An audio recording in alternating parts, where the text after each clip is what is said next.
At malaking bagay ito para ipaabot namin sa ating mga kababayan na kanina po ay nagkaroon pong pagpupulong ang iba-ibang mga parallel organization na sumusuporta sa mga Duterte. Dahil po sa kawalan ng maayos na pamahalaan, naghihirap ang taong bayan at ang aming pag-iisip, ang paghingi or panawagan sa ating Vice Presidente na siya muna, siya mismo ang mamuno ng ng mga taong bayan na uhaw sa isang liderato. Alam naman natin mga kababayan na si VP Sara ay siyang nagdeklara na maging Pangulo. Pero para sa aming mga loyal na mga nagtaguyod sa kanyang liderato, hindi po sapat yung kanyang pagdeklara lamang. Alam mo, watak-watak ang mga iba-ibang organization. Kaya po, nanawagan po kami sa kanya na sana lumabas na po siya, makitaguyod po niya ang kanyang liderato at mamuno siya sa malawakang pagsigaw ng reforma at ipalabas niya sa taong bayan ang concern niya sa mga pangyayari ngayon ng mga kabulastugan ng gobyerno. We know that the Vice President is concerned, but kailangan po natin yung kanyang presence. We have been in the streets for some time. Iba-ibang grupo, iba-iba dito, iba-iba dyan. Pero hindi nabubuo ito dahil may mga iba-ibang uri na pamamalakad. Pero with the Vice President going out of her way, lalo na po itong pangyayari ngayon sa Senado, malaking bagay kung pumunta siya roon at suportahan niya ang mga senador, manawagan siya ng mga good-thinking Filipinos, yung mga ating mga kababayan, ating mga kasama sa paghingi ng reforma. Dahil ang ating demokrasya ay it's being trampled upon right now. The senators themselves do not even follow the Constitution. They are being backed up by a president who doesn't even follow the Constitution. So, nalihis na po ang panggobyerno ng ating bansa. We are going down to the dogs. So, kami po, kanina ng umaga, nagsama-sama po kami at nananawagan muli sa ating Vice President. Please, Madam Sara Duterte, dinggin mo po ang aming hinaing. Please join us in the march towards reform, towards addressing criminality, towards addressing corruption, towards addressing a good, the creation of a good government in our country. So, yun po mga kababayan, I will share with you yung aming talakayan kanina with all due respect, Madam Vice President. Ito po mapakita namin ang mga hinaing ng ating mga kababayan. Please take your seats. Ako po si Ka Eric. And maraming salamat ang nandito kayo. Ako po ay nagre-represent ng grupo ng Bangon Sambayanan. Bangon Sambayanan mainly po ay organisasyon ng mga dating rebelde, mga dating kadre na nagbalik loob sa gobyerno, especially sa panahon ng previous government ng Pangulong Duterte, and we build organizations on the ground. Kaya po tinawag namin Bangon Sambayanan to advocate for good governance, for reform, and genuine peace sa isang matino na panggobyerno. Pero kami po ay na-frustrate ang aming mga mass-based area dahil napabayaan po ng gobyerno ni Marcos ang kapakanan ng mamamayan. And for almost 4 years, nagtitiis po kami, kaya kami sumama sa grupong Kampila. Natipunan ng mamamayan para sa bayan to advocate for reform and good governance. Kasama ko po ngayon, introduce ko lang briefly, bago po ang pagpapahayag. On my right, ay ang galing sa grupo ng mga retired uniformed military officers and police officers. Sila po'y naglingkod sa kapulisan, sa hanay ng security sector. Pinapangunahan po ni retired General Daus. And then si former Captain, Navy Captain Ray Valeros, si Colonel Priasa, and si Lieutenant Tadima.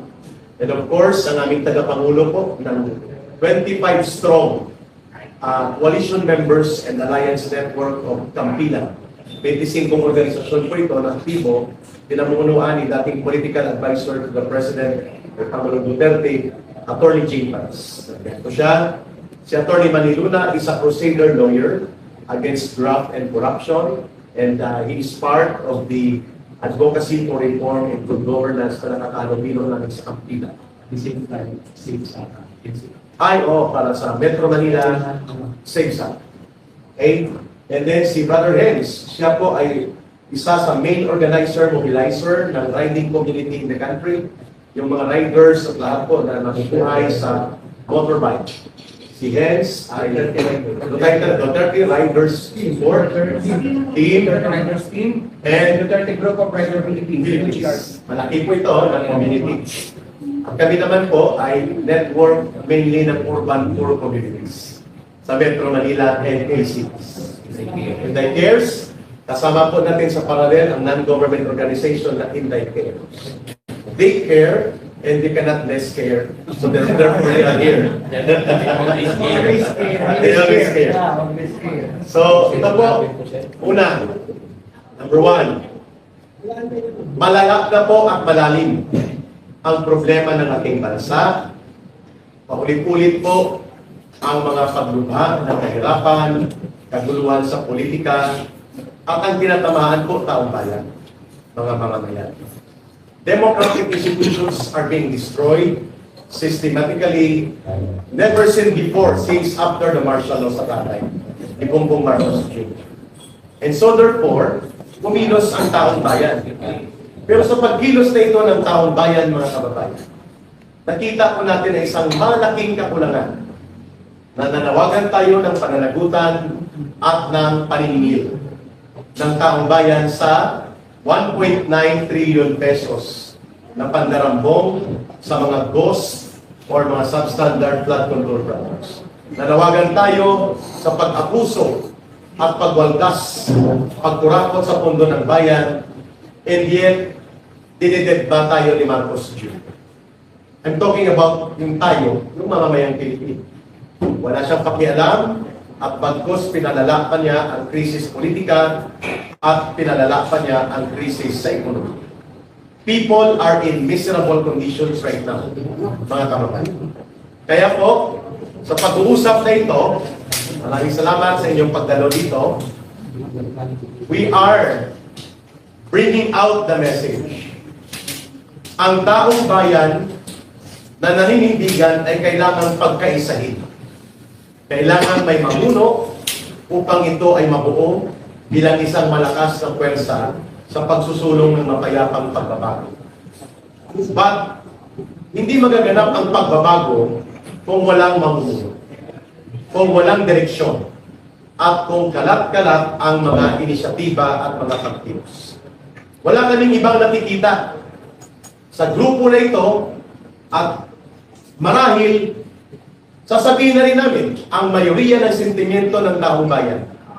Naniniwala sila that the legitimate alternative leader that can bring unity sa pagkilos ng taong bayan at pagbubuo ng tamang direksyon sa pagbabago at reforma sa gobyerno is none other than the Vice President, Sara Duterte. But that call for her to lead our people in our country is voluntary on our part. But on our part, it is already an obligation to call on her. To respond to the call is voluntary on her part. But to call on her to lead is an obligation for us. Kaya kami nandito. Kasi among us and all other organizations, iisa lang po ang mayroong mandato na ibinigay ng mahigit 32 million Filipinos na nagtiwala sa kanya that she can be the leader of this country. Walang iba kundi ang Vice President, Sara Duterte. At pakinggan natin ang pagpapaliwanag na karagdagan bakit lumabas kami sa panawagan ng katarungan, pagbabago, at pagkilos sa totoong pagbibigay katarungan sa problema natin kay Marcos Jr. at sa kanyang gobyerno. Walang ibang solusyon kung hindi dapat may mamumuno na sa ating mamamayan at sa pagkilos ng buong sambayanan. I will have Attorney Jing Paras to start it off and we will provide solidarity reaction after. Congressman Jing Paras, please take it. Magandang umaga po. Maraming salamat kay Eric Celis na matagal nang naninindigan kasama natin sa pagkilos for so many months or even already in the last 2 years naninindigan at hinihikayat natin na magkaroon ng reforma pero palala ang ating gobyerno at nagkabistuhan na ilustay ang pera ng mga mamamayan. Pero sa aming pagkilos, iba-iba ang aksyon. Nandito, katabi ko si Kuyang Ray Valeros, representing the UBI, Lamali, they represent, halos lahat dito, and so many others who are not here, they represent the sentiments of the Filipino people. Correct. Especially those who are angry, those who are restless, those who are so disappointed with the government. Pero all our expressions, all our lahat natin pagkikilos ay sporadic. Isa dito, isa doon, isa dito, isa doon. Wala pong unifying force. Minsan nagkaka-conflict in the ideas kasi wala pong nag-unite. Kaya dumating kami, nagkasundo kami sa isang panawagan na hinikayat namin ang ating Vice Presidente Sara Duterte na lumabas na siya maninindigan bilang isang leader ng maraming taong bayan na nandyan lang sa kanilang pamamahay, nandyan lang sa kanilang trabaho, pero sa kanilang puso at diwa, sila ay galit na sa nangyayari, sa kahirapan nila, at saka sa mga iba pang harassment, persecution, weaponization of this government against them, just merely to express their grievance against the government. So, kailangan may isang tao na mag-unify, kailangan ng isang tao na titindig, haharap, at maghihikayat sa taong bayan na magkaisa, magbuklod-buklod.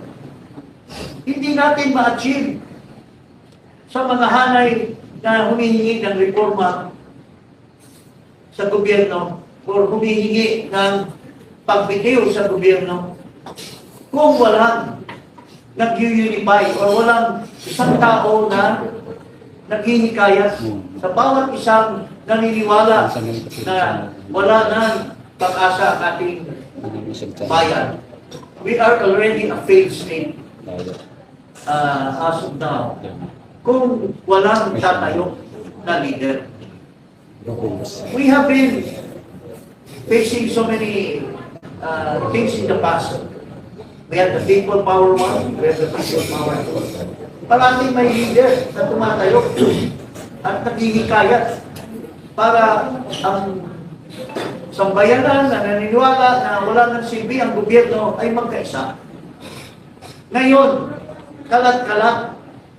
Pero ang dami-dami na kalat-kalat na mga parallel organizations, mga grupo, na isang diwa lang, isang puso lang, na galit na sila sa kalagayan nila.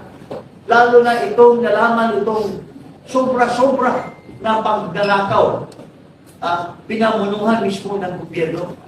Na dapat sana, itong gobyerno nito, gagamitin yung pera na yan para sa kabutihan, para sa magandang kinabukasan ng mga Pilipino. Lalo na po yung mga mahirap.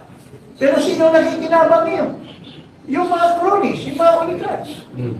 Habang yung mayaman, kontrolado nila lahat ng mga negosyo, pero ang sambayanan ay paurong ng paurong sa kahirapan. So, nangangailangan tayo ng isa.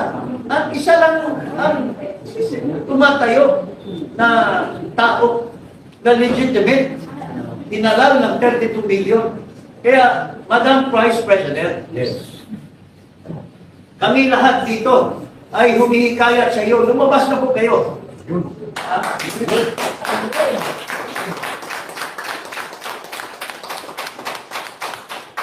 Sabi ko kayo na tatakbo kayong presidente. Malayo kayong eleksyon eh. Pero nung sinabi mo tatakbo kayo ng presidente, you have already declared that you will lead. Yes. All of us. Pero if you're just inside your office or you are just visiting a little number of people, you are not uniting all of us who believe in you as the true leader, wala pong mangyayari. Sa dami naming expression of grievance against the government, kalat-kalat po kami.